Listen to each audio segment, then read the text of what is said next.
के power star पवन ही फंसा राजनीति के चक्रव्यूह की जाल में। भोजपुरी के पावर स्टार पवन सिंह को किसी और नेता से नहीं बल्कि प्रधानमंत्री से होने वाला है मुकाबला, क्योंकि 25 मई को प्रधानमंत्री नरेंद्र मोदी आ रहे हैं काराकाट लोकसभा में। और इतना ही नहीं, प्रधानमंत्री नरेंद्र मोदी के बाद आ रहे भाजपा के बड़े बड़े नेता, चाहे वो अमित शाह हो या राजनाथ सिंह हो या माननीय मुख्यमंत्री नीतीश कुमार ही हो। अब होने वाला है असली महाभयंकर मुकाबला। आइए जानते हैं खबर की पूरी जानकारी क्या है।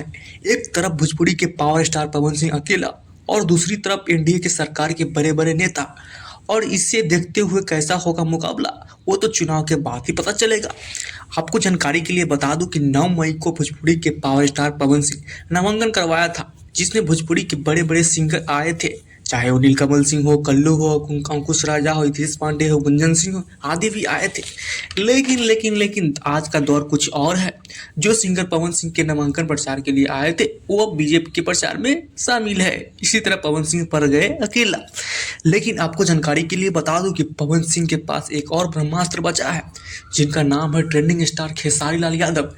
जी हाँ, आपको पता है कि काराकाट लोकसभा में जितना संख्या राजपूत का है उतना ही संख्या कुशवाहा का है, और खेसारी लाल यादव समाज से है। और उन्हें यादव समाज कितना प्यार करते हैं वो बताने की कोई जरूरत नहीं है। अगर खेसारी लाल यादव आने से यादव समाज का वोट पवन सिंह को मिलता है तो पवन सिंह को जीतने से कोई नहीं रोक सकता है। वैसे पवन सिंह को लेकर काराकाट के लोगों का क्या प्यार है वो तो वीडियो में साफ साफ दिखाई पड़ रहा है। पवन सिंह, उपेंद्र कुशवाहा और राजा राम सिंह को लेकर क्या कहना है आपको, अपनी कमेंट राय जरूर बताइए। और 25 मई को नरेंद्र मोदी के आने से क्या प्रभाव पड़ेगा काराकाट लोकसभा में, वो भी कमेंट में